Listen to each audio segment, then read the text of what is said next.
বন্ধুরা, good morning, welcome back to my channel. শুরু করছি আমি আজকের ভিডিওটি। একদম রুম থেকে সকালবেলা উঠেই ভিডিওটা স্টার্ট করলাম।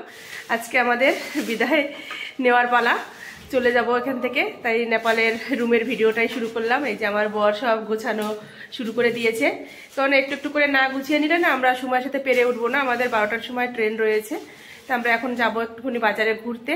কালকে তো মন্দির ঘুরে এসেছি, আর আজকে নতুন আর একটা বাজার রয়েছে, সেখানেই যাব। এসেছি যেহেতু একটু একটু করে দেখে যাই এখানকার জিনিসপত্র কোথায় কি রয়েছে কি না রয়েছে।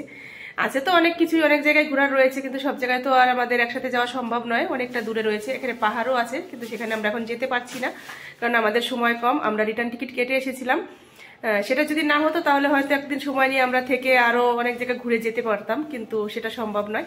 তো যাই হোক, যতটা পারছি ততটা ঘোরার চেষ্টা করছি। তো চলো, এখন আমরা এই হাত মুখ ধুয়ে এসেছি, এখন ড্রেস চেঞ্জ করবো, তারপরে আমরা বেরিয়ে পড়বো। আমাদের সাথে থাকো, দেখতে থাকো সারাদিন। আশা করছি আজকের ভিডিও তোমাদের অনেক ভালো লাগবে। আমাদের সকালের টিফিনের ব্যবস্থা করা হচ্ছে। এই যে আমার কর্তামশাই শশা কাটছে। আর ওটা কি কাটছো? লেবু কাটছে। আমাদের এই ভাগ্নে চিড়ে খাবে লেবু দিয়ে, আর আমরা ভাজা চিড়ে খাবো শশা দিয়ে। আর এখানে যে এটা কি লেবু গো? কমলা লেবু না শরবতী লেবু? মৌসুমী লেবু। এই লেবুগুলোও কাটা হবে এখন। এগুলো খেয়ে তারপরে আমরা মার্কেটে বেরোবো। এই যে রেডি হয়ে নিয়েছি, তারপরে আবার তাড়াতাড়ি ঘুরেও আসতে হবে, কারণ আমরা বেরোনোর জন্য আবার রেডি হতে হবে। তাই চলো, দেখতে থাকো।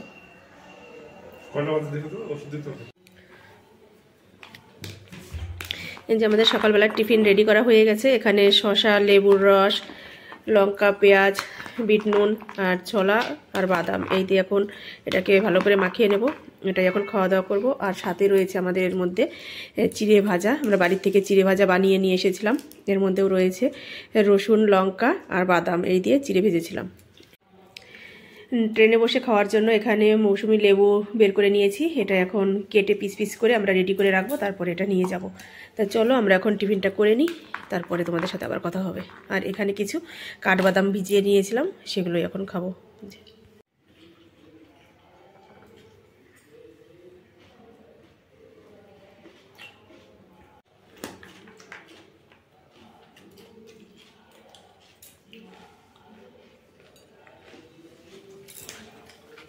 একটু নুন লাগবে এর মধ্যে, বিট নুন লাগবে না? একটু হালকা কম আছে।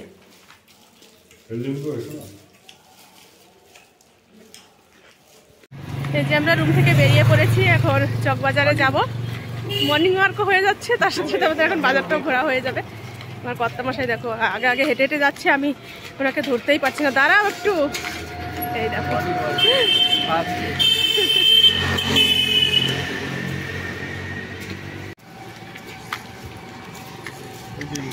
নেপালের রাস্তা, নেপালের ঘরবাড়ি সব তোমাদের দেখিয়ে দিচ্ছি। তোমাদের যদি কারো এখানে আসা থাকে তাহলে কমেন্ট বক্সে অবশ্যই জানিয়ে দিও যে হ্যাঁ দিদিভাই, আমরাও এখানে এসেছিলাম। আর আরও সুন্দর সুন্দর যদি জায়গা তোমাদের দেখার মতন থাকে বা জানা থাকে, তাহলে সেটাও আমাকে একটু জানিয়ে দিও।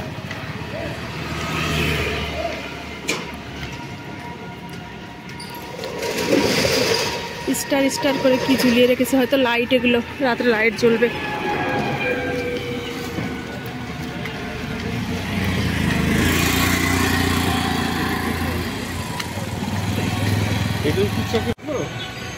इधर नहीं तो ना? हाँ, ये तो लोकल है हम लोग। हाँ, लोकल है तो मिला मैं यही है, तो दूसरा फिल्टर है।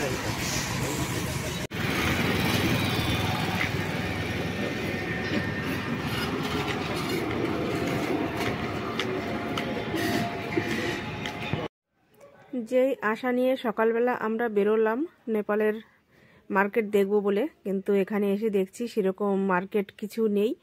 যে বড় মার্কেটে আমরা গিয়েছিলাম সেটাই হচ্ছে ওখানকার বড় মার্কেট। তো যাই হোক, এখানকার বাড়িঘরগুলো একটু দেখলাম, আর এই রাস্তার উপর দিয়েই হেঁটে যাচ্ছি। দোকানপাট রয়েছে, কিন্তু সেভাবে এক জায়গায় যে স্থায়ীভাবে বসে কোনো বাজারঘাট বসেছে সেরকম নয়। স্থায়ী যে দোকানগুলো রয়েছে সব রকম দোকানই রয়েছে।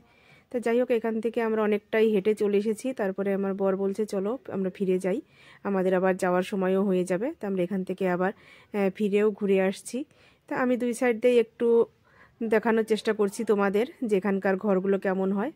এখানে পুরো নেপালিরাই বাস করে, তাদের ছোট ছোট দোকান করা রয়েছে, সেসব দোকান মানে চালিয়েই তারা হয়তো জীবিকা নির্বাহ করে। আর বাড়ির সামনেটাও খুব সুন্দর করে সাজানো গোছানো রয়েছে, ভালো লাগছে দেখে। সকালবেলায় যেহেতু আমরা বেরিয়েছি হাঁটতে, বেশ ভালোও লাগছে। তা চলো এখন আমরা ফিরে যাব, এখন হসপিটালের ওদিকে যাব একটু, কেননা ওই জায়গাটা অনেকটা ঘোরা বাকি রয়েছে, সেই জায়গাটা আমরা একটু ঘুরে দেখব।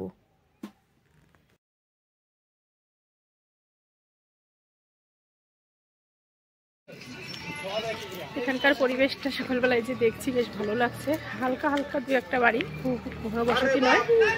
আর নেপালি মানুষদের দেখি ছোটো ছোটো বাচ্চাদের নিয়ে মর্নিং ওয়াকে বেরিয়েছে, বেশ ভালো লাগলো দেখে।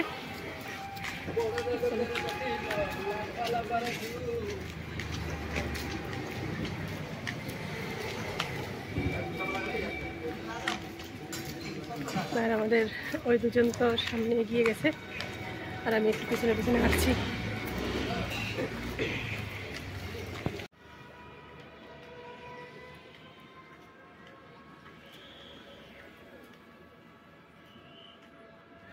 আমাদের নদিয়ায় ফিরে যাওয়ার আগে আরেকবার চলে আসলাম আমরা নেপালের হসপিটালে। পুরোটা তো তোমাদের ঘুরিয়ে দেখাতে পারিনি, কালকে আমরা ডাক্তার দেখিয়েছি, তা আজকে আবার চলে আসলাম এখানেই তোমাদের পুরোটা ঘুরিয়ে দেখানোর জন্য। সামনে একটা পার্ক রয়েছে, চলো সেখানে যাওয়া যাক। ভীষণই সুন্দর, মানে হসপিটাল যে এত সুন্দর হয় সত্যি এখানে না আসলে তোমরা বুঝতে পারবে না যে এত সুন্দর, এত পরিষ্কার পরিচ্ছন্ন একটা হসপিটাল এখানে। দারুণ লাগে দেখে, মনেই হচ্ছে না যেটা হসপিটাল, মনে হচ্ছে যেন আমরা কোনো সুন্দর একটা রাজ্যে চলে এসেছি, সুন্দর একটা পরিবেশে চলে এসেছি। দেখো বাচ্চাদের খেলার উদ্যান, আর ঘরগুলো ভীষণই সুন্দর এখানকার, ঠিক আছে। প্রচণ্ড পরিষ্কার পরিচ্ছন্ন, রাস্তাঘাট দেখলেই তোমরা বুঝতে পারবে এতটাই পরিষ্কার পরিচ্ছন্ন, আর খুব সুন্দর করে ফুলের গার্ডেন দিয়ে সাজানো। আসো আমরা ওই সাইডটা একটু ভিতর দিকে যাই।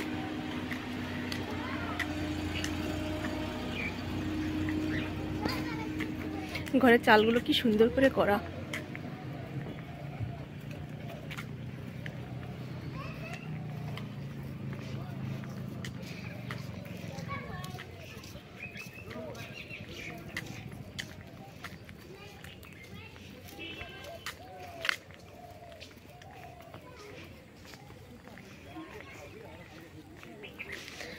পুরো একদম পার্কের মতন সাজানো গোছানো জায়গা, দেখে মনে হবে না যে এটা একটা হসপিটাল, এখানে কোনো রুগীরা এসে থাকে। মানে রুগী হলেও তার মন এমনিই ভালো হয়ে যাবে, এত সুন্দর করে সাজানো এই জায়গাটা।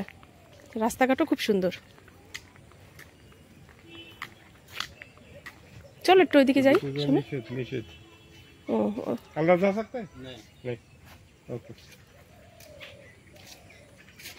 अंदर अलाउड नहीं है जाने के लिए। এইখান থেকেই দেখো, এখান থেকে ছবি তুলো। इसी अंदर है हॉस्पिटल के स्टाफ भी जाने से। अच्छा अच्छा, जो अंदर बैठता है डॉक्टर है, बाहर में काम करने वाला। अच्छा डॉक्टर लोग यही रहता है जो अंदर क्वार्टर में। अच्छा अच्छा, वो क्वार्टर है ना। मालूम नहीं है इससे।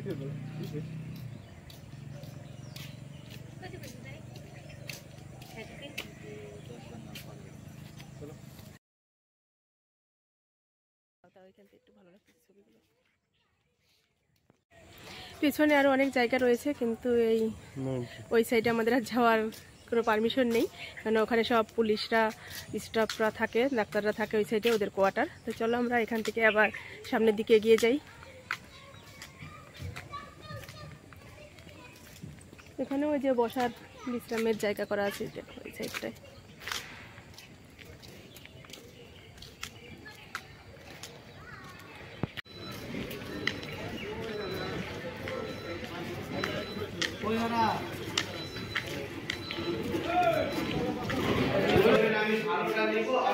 এই যে আমরা এখন ছেড়ে দিচ্ছি রুম, আমাদের সময় হয়ে গেছে, এখন বেরিয়ে যাচ্ছি।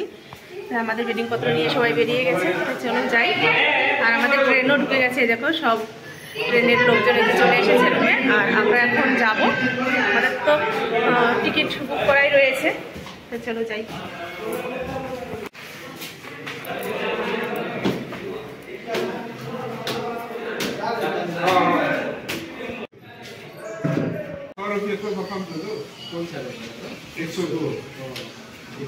फिर आएंगे ना 100 रुपये की 50 रुपये नहीं 100 रुपये दीजिए हम তাই তো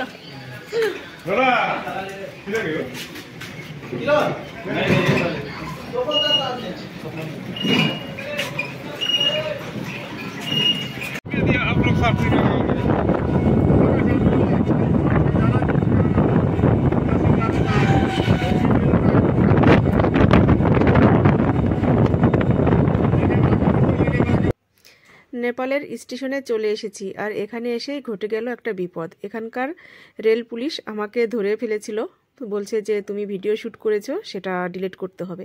তা যাই হোক, আমার হাত থেকে ফোন নিয়ে নিজেরাই ডিলিট করে দিল। আমার মনটা ভীষণ খারাপ। আর আমরা স্টেশনে যে চলে এসেছি আর আমাদের দুজন তো সামনে চলে গেছে। এই যে আমাদের ট্রেনও চলে।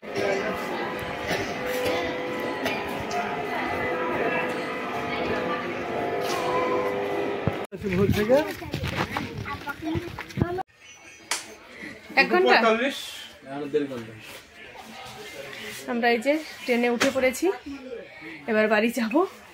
ভিডিওটা আমি আজকের মতো এখানেই শেষ করছি। আজকের মতো টাটা।